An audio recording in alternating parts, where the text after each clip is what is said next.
Hello friend, स्वागत है आपका हमारे इस चैनल टेम्पल दर्शन बाय अमन पर। आज हम आपको भक्तमाल कथा के उस मनमोहक संसार में ले चलते हैं जो सदियों में भक्तों की अटूट श्रद्धा और भक्ति की कहानियों का खजाना है। अपने आप को ईश्वर के प्रति गहरे प्रेम और भक्ति की कहानियों में डुबो दे। श्री त्रिलोचन जी महाराज, जहाँ भक्त कि यहाँ भगवान स्वयं नौकर बनकर रहे। तो चलिए जानते हैं इस कहानी के बारे में। भारत भूमि सदैव संतों की भूमि रही है। ऐसे ही एक संत थे ज्ञानेश्वर संत जी, जिनके शिष्य थे त्रिलोचन जी महाराज।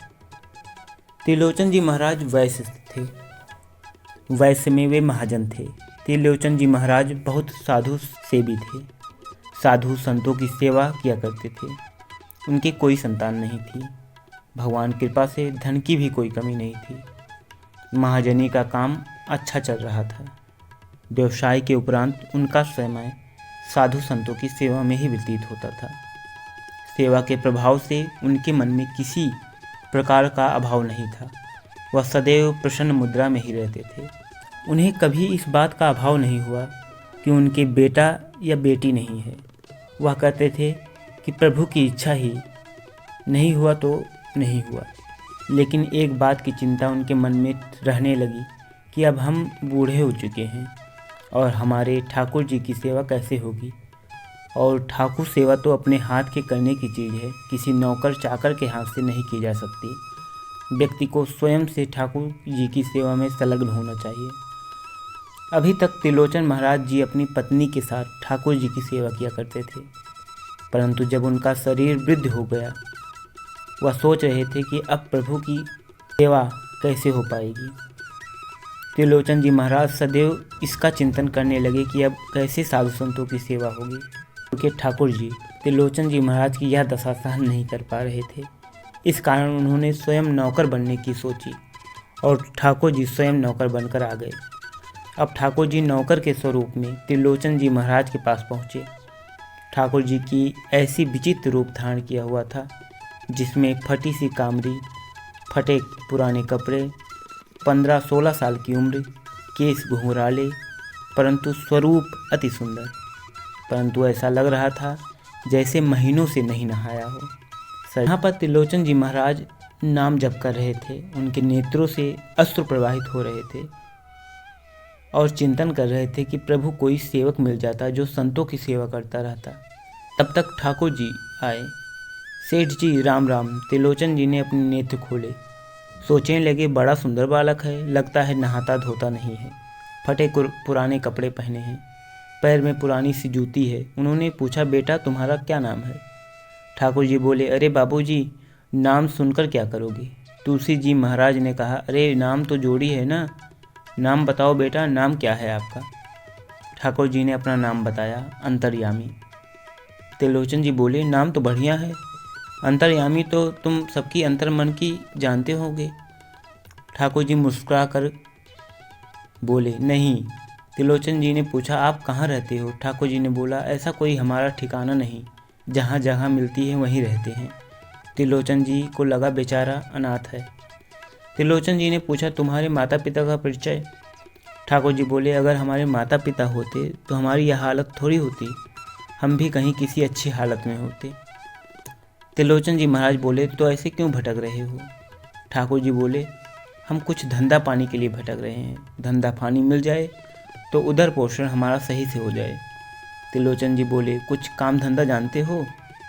तब ठाकुर जी ने कहा, चारों वर्ण और चारों आश्रमों की क्या मर्यादा है, क्या सेवा है, क्या खाना पीना है, सब मुझे मालूम है। यह सुनकर त्रिलोचन जी खूब हंसे और बोले, इतना अनुभव कैसे हो गया? ठाकुर जी बोले, आप विश्वास करो ना करो, हम सब जानते हैं। त्रिलोचन जी ने पूछा, साधु सेवा करना आता है? ठाकुर जी बोले, साधु सेवा करते करते जन्म बीत गया। त्रिलोचन जी बड़े हंसे और बोले, लड़का कुछ करे या ना करे पर बोलता बहुत है, इसको रख लो अपने पास। त्रिलोचन जी बोले, तुम्हें इतना अनुभव है और तुम इतने योग्य हो, तो तुम्हें कोई नौकरी क्यों नहीं मिली? कुछ ना कुछ खोट तो ज़रूर होगा। ठाकुर जी बोले, हाँ एक खोट है हमारे भीतर, हम काम में पीछे हटते नहीं हैं, सब काम करते हैं, पर हमारे बारे में कोई शिकायत करने लग जाए तो हम वहाँ नहीं रहते। धन की कमी नहीं है। कितना खाते हो? ठाकुर जी बोले, 5 से 7 शेर।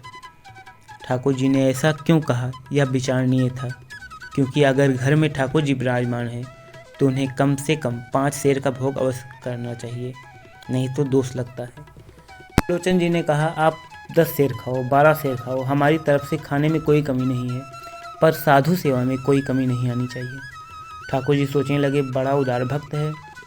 ठाकुर जी ने अपना प्रश्न कड़ा कर लिया और बोले, हम साधु संतों की सेवा करेंगे, आपके ठाकुर जी की भी सेवा करेंगे, आपकी भी सेवा करेंगे, लेकिन हमको रोटी बनाकर माता जी को खिलाना पड़ेगा। आपकी जो गृहिणी है भक्तानी, उनको हमारे लिए खाना बनाकर हमें देना होगा। अभी तक त्रिलोचन जी की गृहिणी ही खाना बनाती थी।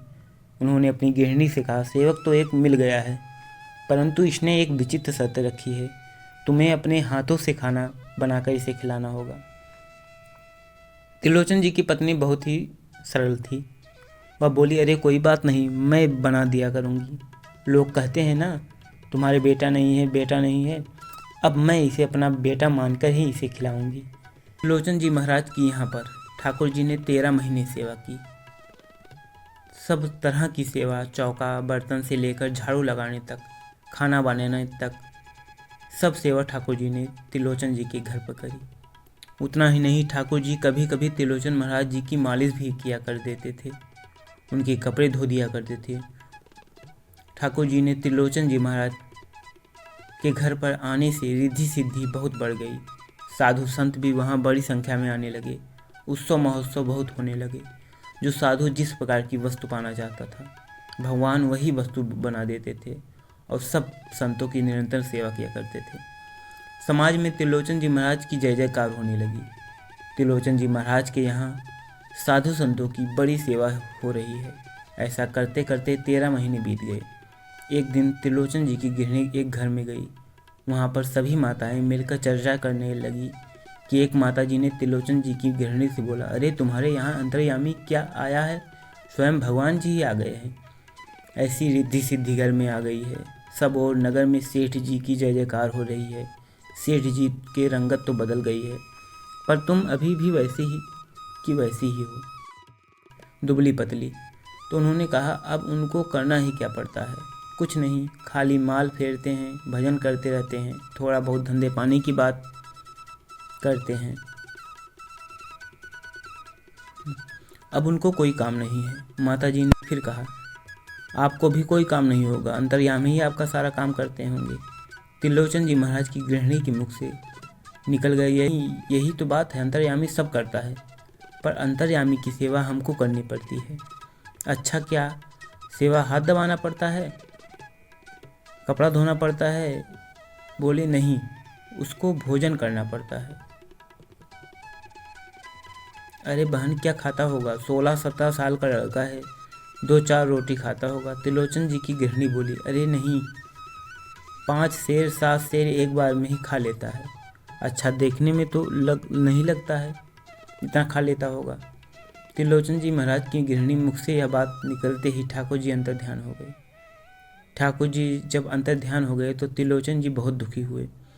उनकी पत्नी बहुत दुखी हुई, खाना पीना छोड़ दिया, रोने लगे। घर जाकर पूछते, मेरा अंतर्यामी देखा है कहीं? फिर निश्चय किया, प्राण ही त्याग देंगे। तो साक्षात ठाकुर जी आ गए। ठाकुर जी बोले, हम तो सदा ही संतों की सेवा नौकरी करते हैं, हम तो आज भी तुम्हारे नौकर बनकर आने को तैयार हैं। अब और भी त्रिलोचन जी रोने लगे। रुक्मणी नाथ को मैंने अपने घर में नौकर बनाकर रखा, मेरे पैर दबाए, आपने मेरे बर्तन साफ किया, मेरी रसोई बनाई, बहुत अधम हूँ। भगवान ने हृदय से लगा कर बोले, हम तो बहुत प्रसन्न हैं। भक्तमाल की कथा में नाभा जी ने त्रिलोचन जी महाराज को चंद्रमा कहा है, और भक्ति जगत का चंद्रमा है।